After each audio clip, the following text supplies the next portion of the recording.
Tonight, the war is fought with acid attacks and guns. More than 200 people are killed in only one city that I am aware of. In just one night, the night I am typing this, internet is disconnecting in all cities.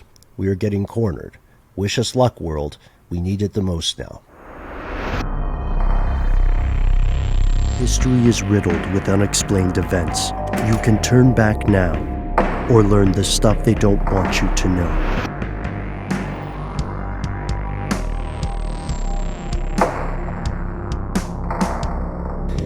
She begins, "Dear stuff they don't want you to know. Hello, I hope you're well. I wish I could say the same. By now, I imagine you have heard of what is happening, of the demonstration in Iran, but I assume there aren't a lot of English resources with flash news covering the whole situation. Unbiased, of course. I didn't want to send you this email for a very long time. I tend to avoid these situations, but today is not the day for being scared, and this is the least I can do for my people. The ones that are dying in the streets fighting for the minimum amount of human rights. Today I have no choice but to start talking. Today I am going to break the silence, my own and the one standing in the way of information between our nations. As the saying goes, while I stand on the bloody pages of history as it's being written, I wish to do justice by covering this situation as much as I can." And here we'll go to some excerpts. Unwilling Stardust says something that some of our other contacts in Iran have confirmed. There are widespread internet restrictions, more so than usual.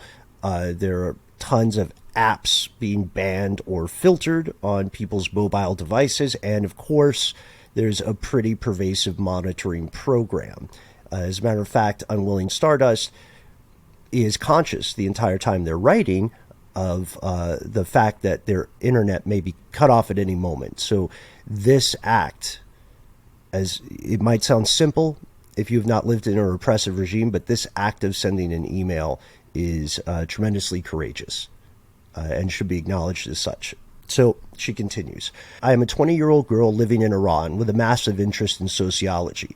I've been raised in a family deep into politics, meaning that I grew up learning how to see the truth behind the scene of what we are presented with. But today is different. There's no longer hiding, pretending, or covering. The government has become what it always was, behind the shadows. There have been situations like this throughout my life, when people wanted to attend a peaceful protest, but their simple demonstration turned into a battlefield with an unfair war against them, getting shot, killed, tortured, and attacked." And she continues, "As I am writing this email, gunshots are ringing in my ear, echoing from everywhere in the streets as the screams of the protesters get lost in the sounds of sirens." Unwilling Stardust wants to document her experience of what's happening on the ground. And she structures this the same way we structure our episodes, beginning with "Here are the facts." And she mentions how a young woman and her brother came to Tehran, the capital of the country, to research a university that she was going to matriculate in, but their journey was cut short at the train station when the moral police of Iran arrested her for disobeying the hijab law, or the covering of one's head. And she begged them not to take her. She said, "They're not, we're not from Tehran. We haven't done anything wrong." She is abducted into a van, and Unwilling Stardust says this is the typical protocol. It's nothing new. It's how you are treated for being a woman in this country. She says, "This is also not why I'm mad." And she goes by giving the blow by blow here. This is tremendously unpleasant, folks. She says, the authorities tell her brother to come pick her up roughly an hour later at this address they give him. He finds the place, and this is a young kid. He's 16 years old. And he eventually finds the place, and when he goes to pick up his sister, all he learns is that she is in critical condition. She is in a life or death situation. When he starts to argue about why his sister's beaten up like that, they attack him with tear gas. He calls their father, gives them an address of the hospital, finds the hospital. They find his sister there, but they are told to go away because she is in a coma and they can't meet her. Later that day, they learn she has died. The official explanation, a heart attack. And Unwilling Stardust points out that a lot of people have a problem with that official conclusion. And she says that the police narrative here is clearly false, or has a lot of holes in it.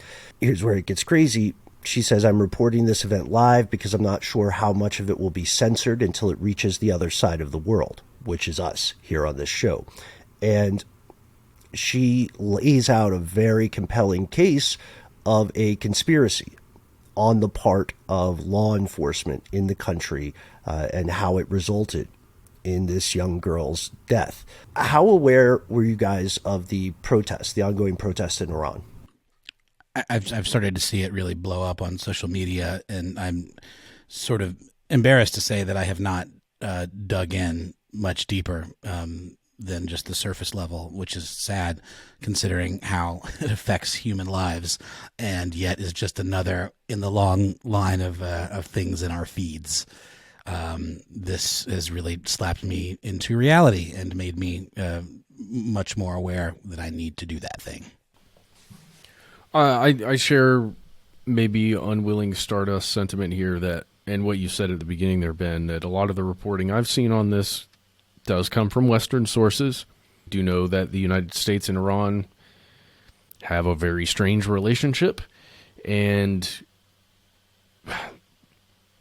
it weirds me out because any major protest occurring in Iran makes me feel suspect about possible outside involvement and pushing narratives, right? Pushing things on social media on purpose to make sure it becomes the biggest story. But in this case, there are massive protests on the ground that you can see on the social media side that you're talking about, Noel. You can see the actual pictures. We aren't just relying on pictures from news outlets to see what's happening. We are hearing reports from people on the ground experiencing it right now, like Stardust. So, I don't know, I'm less skeptical of it. It's just awful. It's a terrible situation to be killed for what you're wearing because it doesn't meet the stringent needs of any religion. Right. Yeah, and it's important to note the conspiracy, the cover-up that Unwilling Stardust is writing to us about is a different individual from the one who died, whose death is seen to have sparked the protest. That is Masa Amini. And pardon, of course, Unwilling Stardust and other friends and fellow listeners in Tehran, we are not native Farsi speakers. So we are doing our best, and we do have your back here. Am I wrong that this is somebody who died while, like, during the protests that was picked up, or is this a whole separate thing? This is, what we have to realize is this is reaching a systemic crisis level. There are multiple victims here. The origin, the genesis of the protest, you would see the footage of women burning headscarves and demanding reform, right? And there's been a lot of public dissent about reform in Iran for quite some time. Now the protests have spread to over 80 towns and cities in the country. It's broad-based. A lot of it is spontaneous. As Danush Teshami, the professor at Durham University in England, puts it, these are not pockets of protest. This is not like a one-city movement. This is engulfing the country. And I share, sadly, some of the same skepticism you describe when I see news like this, Matt. It's spread now, like women and girls are the driving force behind the protests, but other students are joining in. Male students, soccer celebrities, workers going on strike. Well, and these types of protests are usually led by that echelon of society, in other parts of the world as well. And things like this also really draw attention to the fact that while, you could be hyperbolic and say that the United States is inching towards totalitarianism, or has been, it certainly, shows the stark difference between, how protesters are treated here versus how they're treated in other parts of the country. Not to say that there aren't massive inequalities here and massive problems and, police brutality and government crackdowns and things like that, but it's just not the same. We also know the story that Unwilling Stardust is telling us is one example, again, of multiple horrific events. She links to a pretty comprehensive series of tweets, and, honestly, in repressive regimes, Twitter has a lot of problems, let's admit it, but Twitter can be an incredibly effective way of circumventing government controls over information and comms. There are reports of unarmed citizens being shot in the middle of the street or shot at. The police have also apparently murdered a 15-year-old boy. The list goes on, and it's terrifying stuff. I want to end with, again, these are just excerpts of a much longer, excellently written letter. I want to end with Unwilling Stardust's final statement. Tonight, the war is fought with acid attacks and guns. More than 200 people are killed in only one city that I am aware of. In just one night, the night I am typing this. Internet is disconnecting in all cities. We are getting cornered.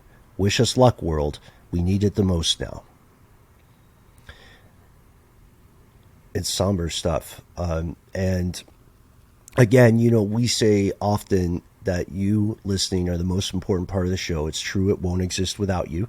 But also over the years, we have all, I think, become pretty close. Longtime listeners, we've been there with you in some very amazing moments of your life and some harrowing moments.